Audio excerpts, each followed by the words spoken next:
This is a story about my hero. I was always a believer, always an optimist. A man who inspires me to dream and to make a difference. The President of Israel, Shimon Peres. I met failures as part of the nature without complaints. And I met opportunities as a wonderful surprise that one shouldn't miss. Shimon Peres was born in a Jewish shtetl in Poland. But from his earliest memory, Israel was his homeland. Zionism was his spirit. My real birth has nothing to do with the geography. It has to do with my personality, orientations, feelings, and hopes. In 1934, an 11-year-old Shimon Peres boarded a train in Trieste with his mother and brother. Their destination was Palestine. Sadly, one person who couldn't make the long journey was Shimon's frail grandfather. When he saw the train, he embraced me, and he says, "My son, I have just one request from you. Be Jewish. Don't give up." That was his last words. Then he was burned by the Nazis in the synagogue.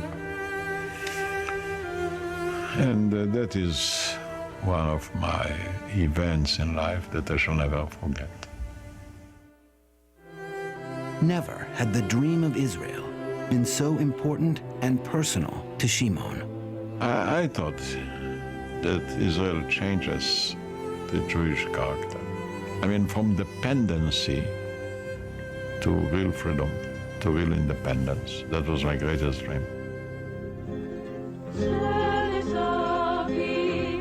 In Poland, the sky was always gray. In Israel, all of a sudden, blue and shining. I never dreamed that I shall find such a sky, such a sea, such a Hebrew pronunciation and writing. Wanting to be part of building the Jewish nation, Shimon moved to the kibbutz, where the seeds of his vision for Israel were first planted. We were surrounded by Arab villages. At night we exchanged fire. They shoot at us, we shoot at them. On Saturdays we went to visit the Arab villages. They had a wonderful reception. So it was a mix, as you can see. 6 days fighting, 1 day trying to make peace. It was on the kibbutz where Shimon Peres met his hero, David Ben-Gurion. The father of modern Israel told Peres that in life, there are those who live and those who live to make a difference. A leader must decide either war and take the risk, or peace and pay the price. That was my first lesson I heard from Ben-Gurion. The most important one. I saw him going to peace and facing war. And always make up his mind courageously, without fear.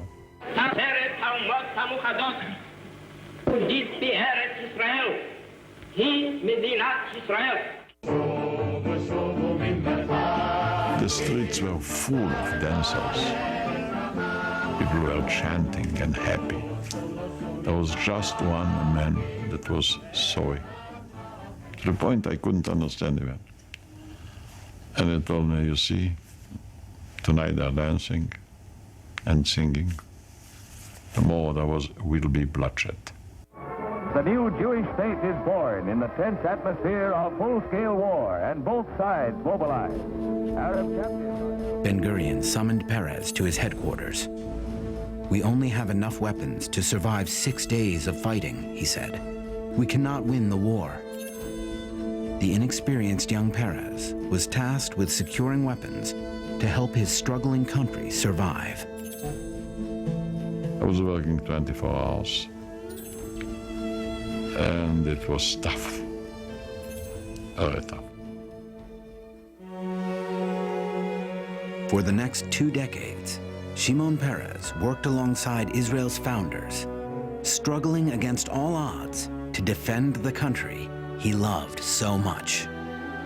But when in 1973 the Arabs surprised us, and they have had supposedly a victory, which was really threatening the existence of Israel, and then our boys turned it from a defeat to a victory, I think then the Arabs came to the conclusion there is no chance to destroy Israel. And then I saw the first indication that we can make peace. From then on, I was in search of peace.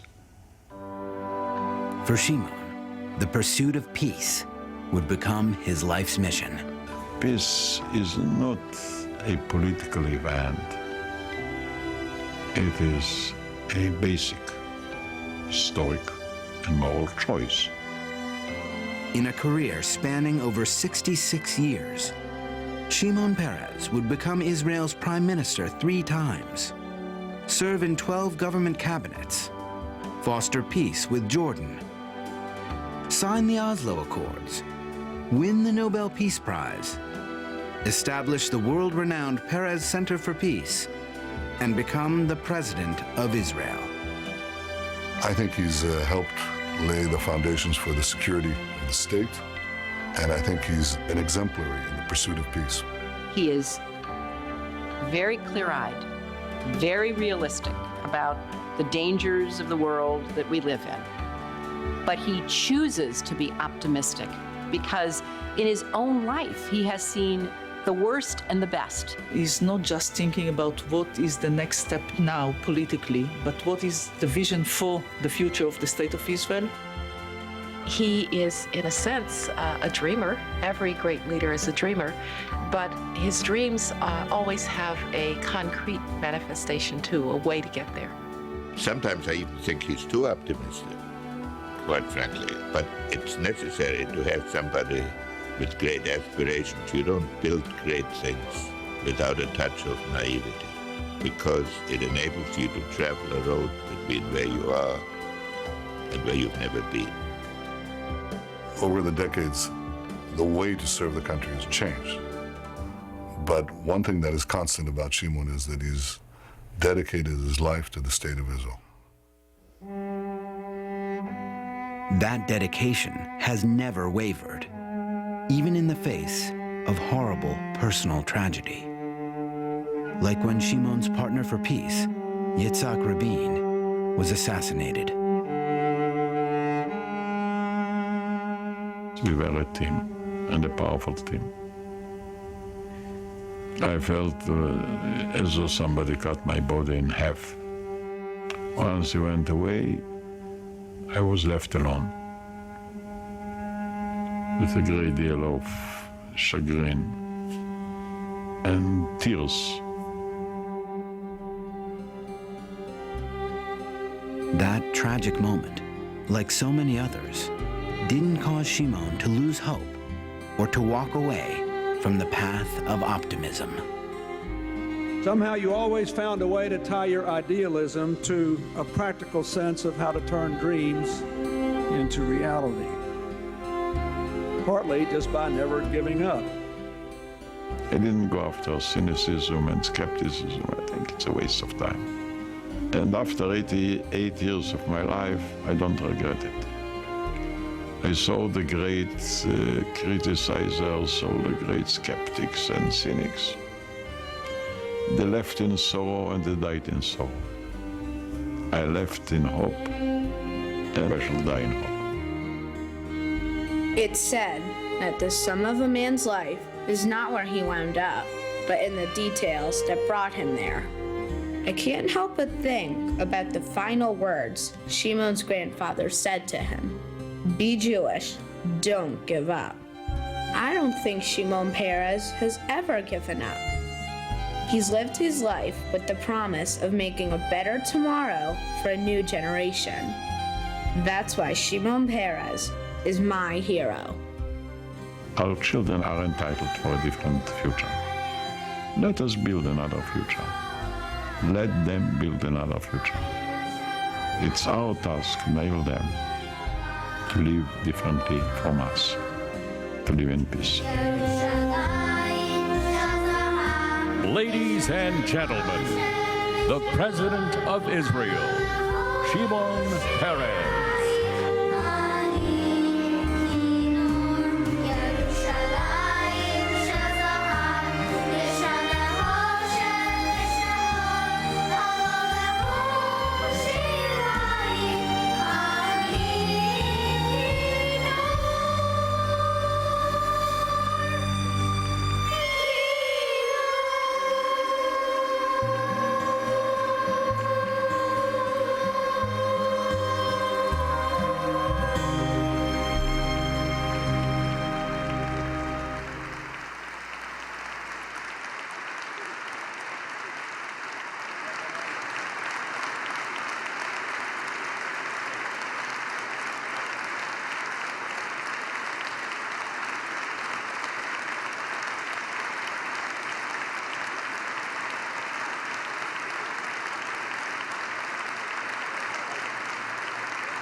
Thank you.